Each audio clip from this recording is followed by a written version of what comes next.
नमस्कार, मैं आदिति। अब अभी मेरे साथ देख रहे हैं जनता एक्सप्रेस।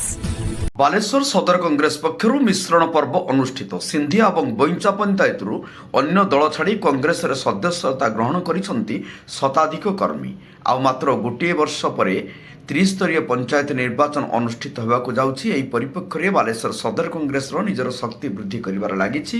गत किछि दिन तले दल पक्षर एक विराट मिश्रण पर्व अनुष्ठित होइथिबा बेले गतकाली संध्यार अन्य दलर कर्मी कांग्रेस हाथ धरिछंती।